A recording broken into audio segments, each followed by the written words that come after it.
Ganderbal degree college की एक internal quality assurance cell है हमारी, तो उसी ने ये ऑर्गेनाइज किया ये programme, one day civil service orientation programme. Basically हमने रियलाइज किया कि गांधरबल से बहुत कम रिप्रेजेंटेशन है सिविल सर्विस में। देयर इज डिसमल रिप्रेजेंटेशन के इतने ऑफिसर्स नहीं है गांधरबल से, जो स्पेशली जो लास्ट फ्यू इयर्स में हमने देखा कि डिक्लाइन हो रहा है, यहाँ से क्वालिफाई नहीं कर पा रहे बच्चे। सो वी थॉट कि आई थिंक कहीं ना कहीं हमें कमी एक्चुअली अवेयरनेस में है, बच्चों को हम प्रॉपर्ली ओरिएंट नहीं कर पा रहे हैं, मोटिवेट नहीं कर पा रहे हैं। इसीलिए हमने ये वन डे ओरिएंटेशन प्रोग्राम रखा। पर्पज यही था कि बच्चों में एक इग्नाइट करें, हम इनमें एक स्पार्क इग्नाइट करें ताकि ये मोटिवेट हो जाए टुवर्ड्स द सिविल सर्विसेज।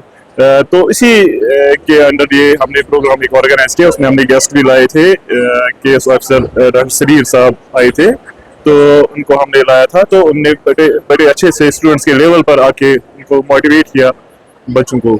सो इसी जिम्मे में हमने ये प्रोग्राम आज ऑर्गेनाइज किया था।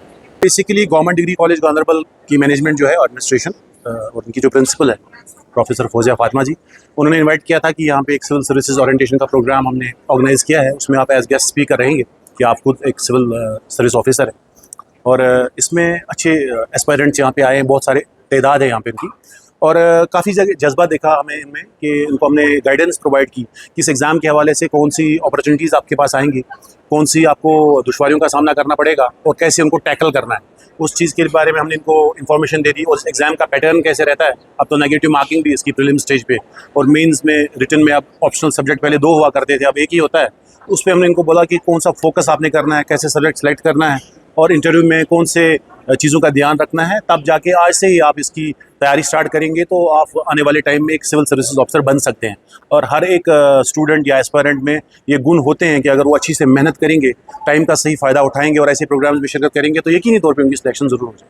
उनके लिए ये मैसेज है कि they have to believe in themselves. उनको कभी भी बिलीव नहीं छोड़ना है। एग्जाम में 3 स्टेजेस है, प्रीलिम्स, मेंस और इंटरव्यू। अगर कोई प्रीलिम्स में सिलेक्ट हो जाता है, फिर मेंस में नहीं हो जाता है, तो उसको हिम्मत नहीं हारनी चाहिए, दोबारा मेहनत करनी चाहिए। उन लोगों से मिलना चाहिए कि जिन्होंने दूसरे या तीसरे अटेम्प्ट में सिलेक्ट किए हुए हैं।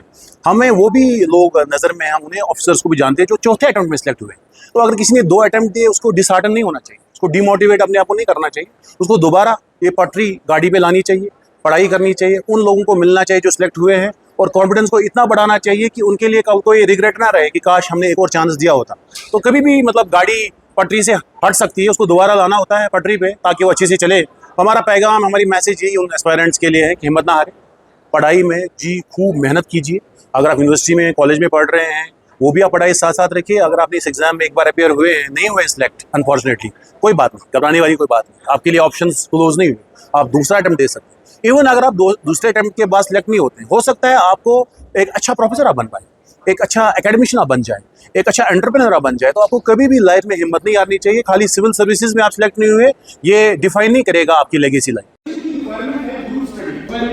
इंटरेस्ट किस सब्जेक्ट में है, मान लीजिए मेरे पास एक प्रोडक्ट टर्म है, थोड़ा सा इसको specific. Now you are using your brains, you are using your minds कि हमें कॉलेज से वो डिपेंड करेगा इन चूजिंग योर, या कोई ऐसा गाइड मेरे हिसाब से गाइड ऑल्दो तो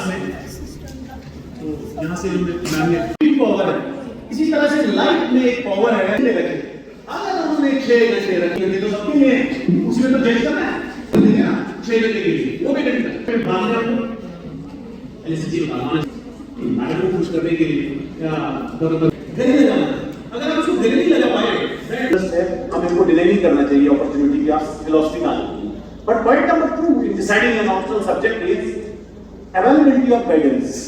अवेलेबिलिटी ऑफ इस सब्जेक्ट की मार्केट में क्या गाइडेंस अवेलेबल है। It's not about having a gift, हर कोई चीज आपको दान में नहीं मिलेगी। It's about having